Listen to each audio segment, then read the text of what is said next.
For more updates, click on subscribe and click on bell button for latest notifications. Hi friends, welcome to Tech ARK IT YouTube channel. My name is Ravi. In this video session, we are going to see that interview questions Linux administrator level 2. So the level 2 administrator interview questions, in this video we are going to see that. So these questions, we have questions and answers are 10. So basically these are the questions which are asked by the one of the interviewer on the top MNC company.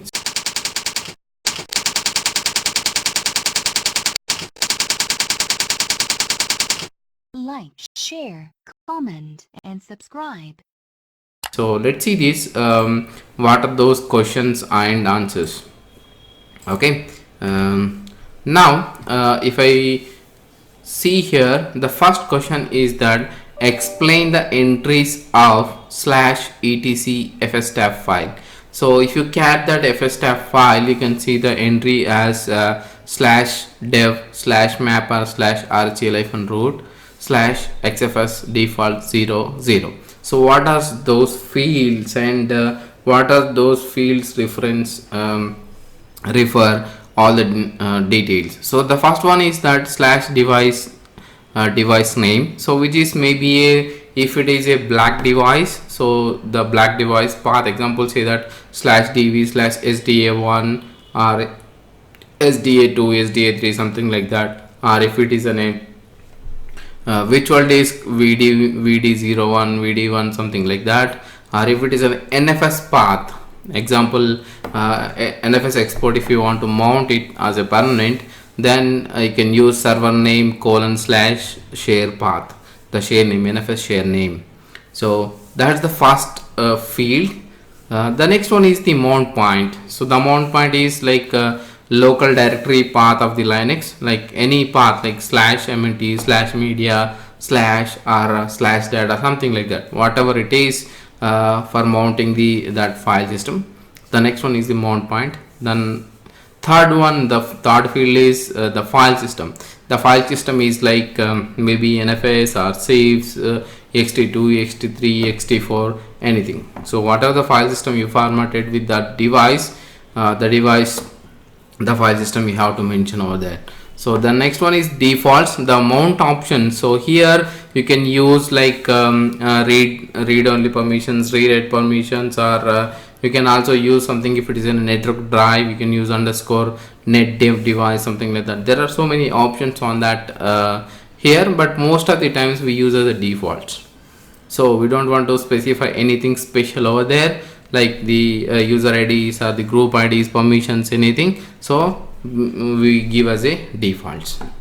The next one is 0 and 0. So most of these two options only, like you have to choose whether you want to enable the device backup or not.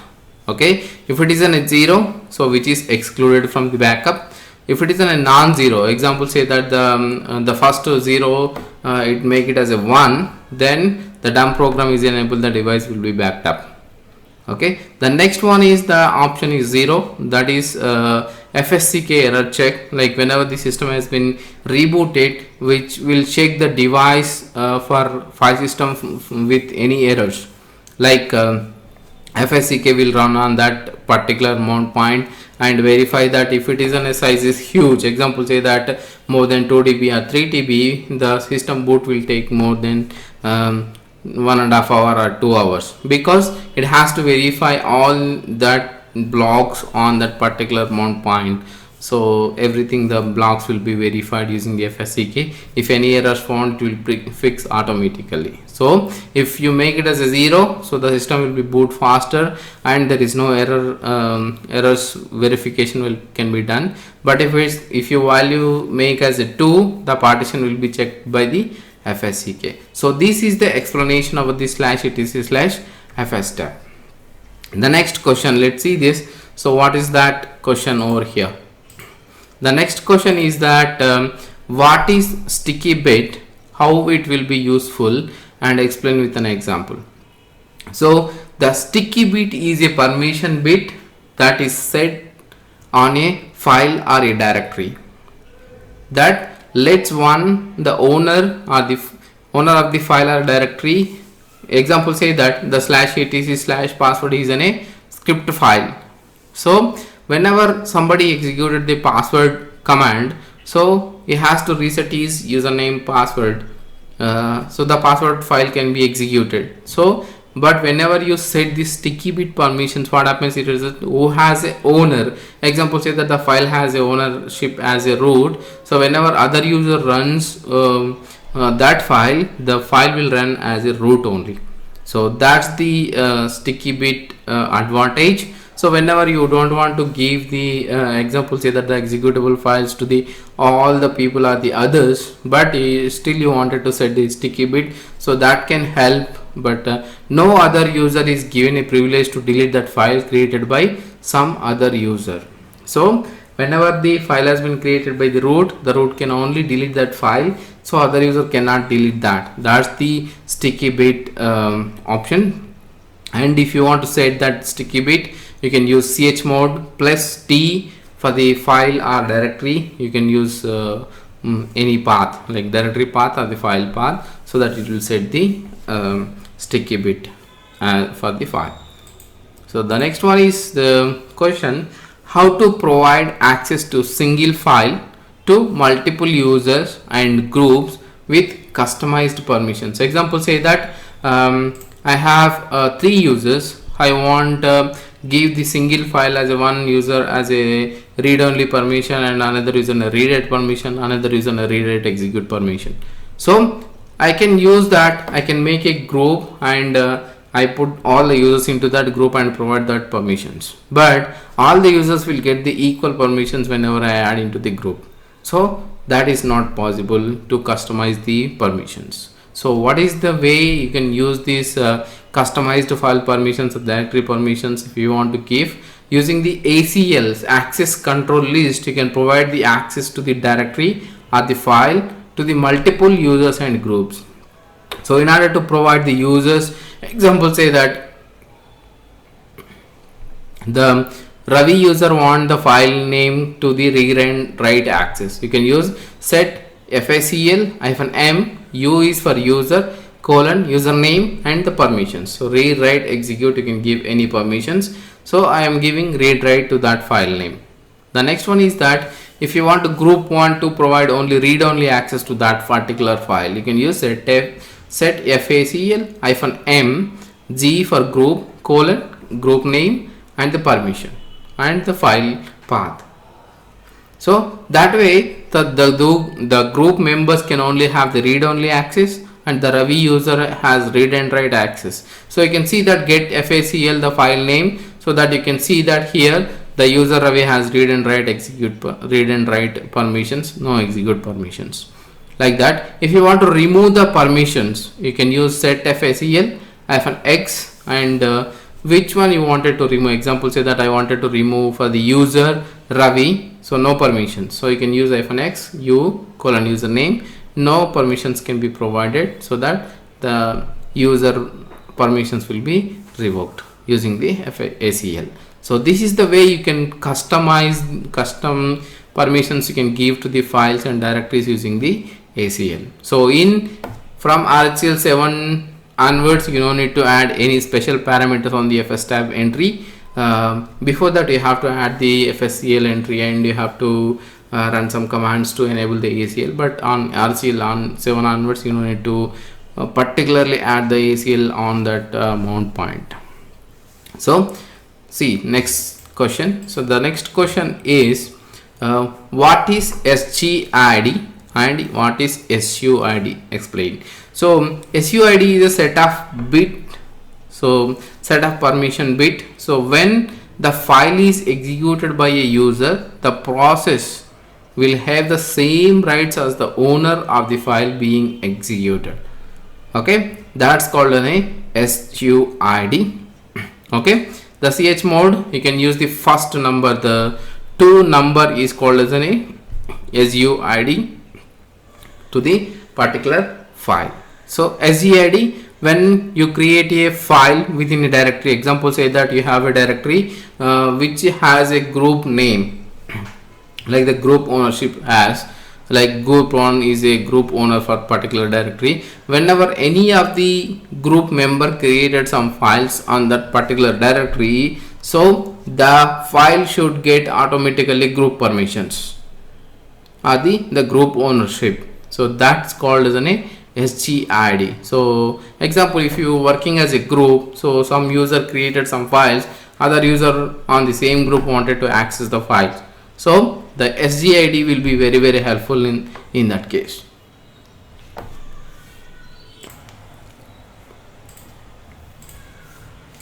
So the next question is slash mount point usage is 99%. However, did not find any files to delete. Example, say in slash I have verified like slash var, slash usr, slash etc, anywhere I did not found any files, but still the slash is showing as 99%. How did you clear up the slash usage and bring back to normal usage? So whenever the slash will be utilized, example say that slash tmp will be utilized under the slash only. So we did not create for slash tmp as a separate partition, so it uses the slash. But in slash tmp also I did not find any files to delete. So what happens? So whenever you are having a lot of processes are running on the Linux servers, so which uses temporary files to execute some processes, those tmp files are under the process tree. So in order to identify the open files, whatever the files are there are open files, like it says in a deleted state, but it still stays the files as a temporary files, so that you can use lsof with the grep as a deleted, so that you can see that what are the temporary files are there on that particular, and you can run this grep.tmp files and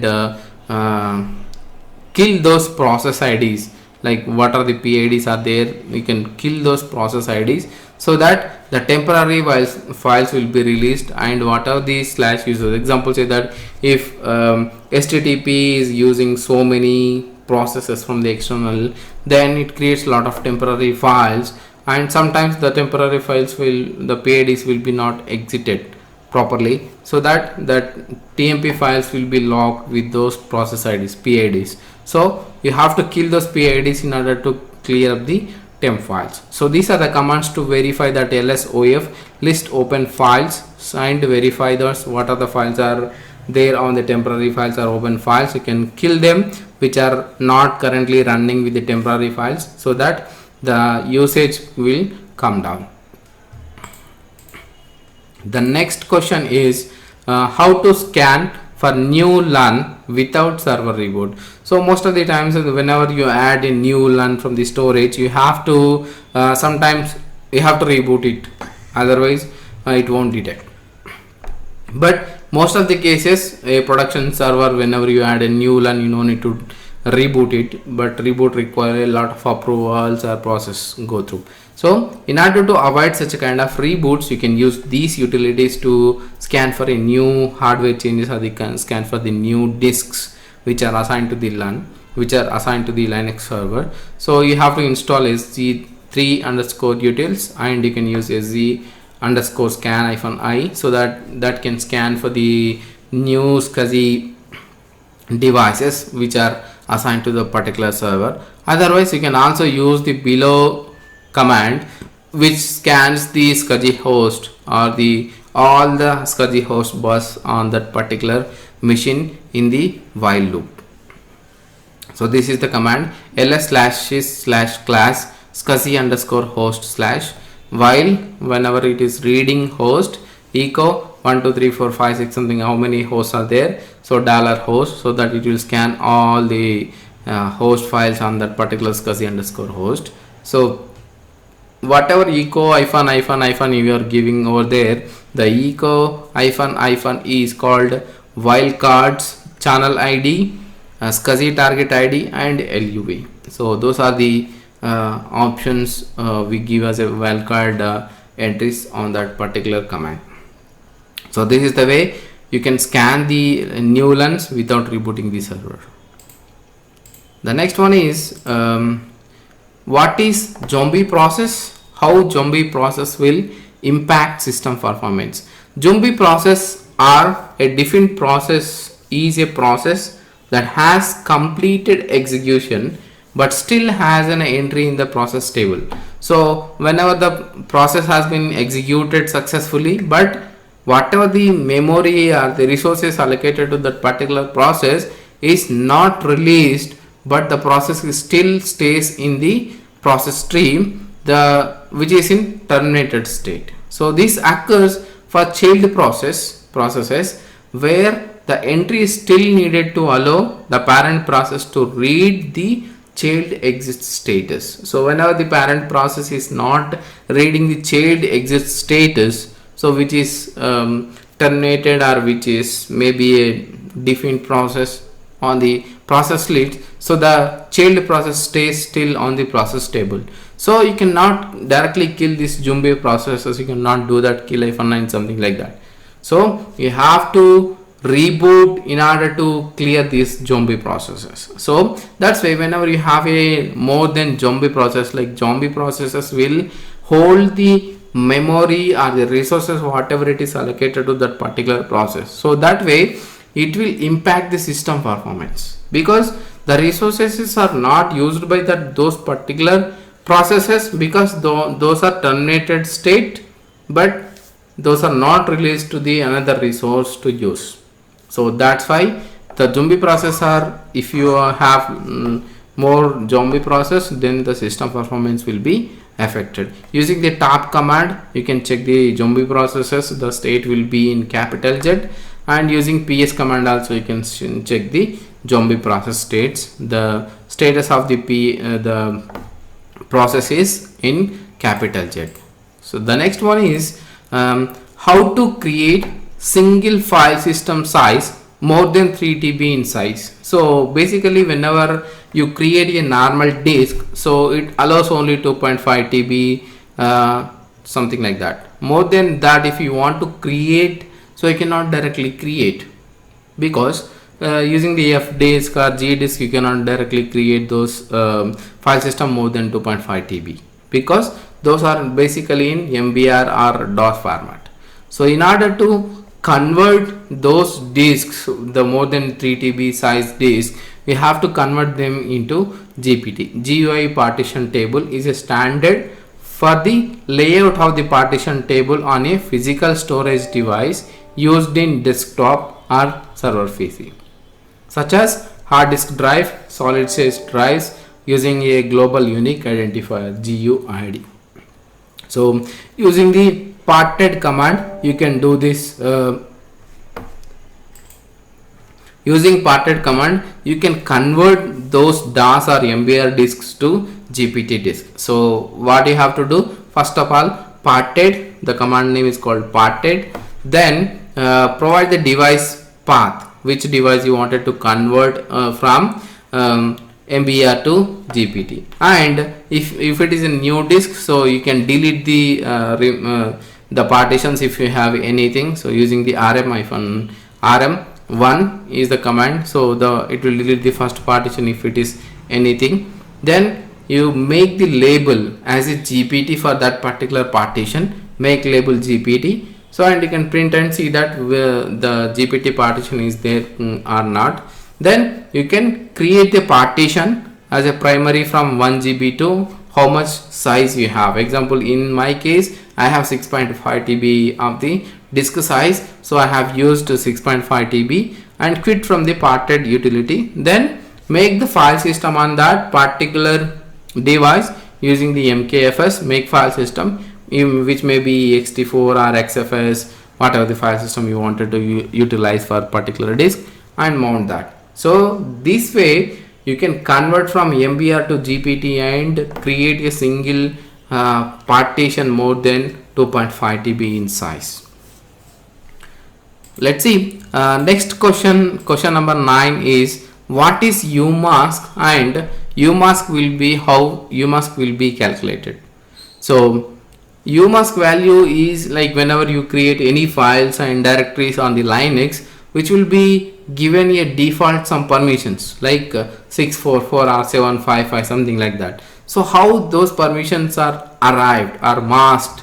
So based on this umask value calculation, the file permissions and directory permissions will be arrived. So that is called as a umask value. If it is a name file, the maximum permissions the umask can assign is that 666, which means that the user can only read write, group can read write, and others can read write. So by default the files cannot be an executable unless you have to give the execute permissions to the particular files. So that way the Linux will protect the files against execution. So the maximum allowed permissions for the file is 666, like user, group, and others, and read and write, read write, read write. The example say the umask value here I taken as 022. So how to calculate the permissions? So whatever the maximum allowed permissions for that particular files, you have to write it, and what is the umask value currently you have on the system, you can type umask so that you will get the value over there, and the last three digits you can minus from the maximum value so that you will get the actual file permissions. If you have the umask value as 022, by default whenever you create the file, the files will get read write access to that particular file.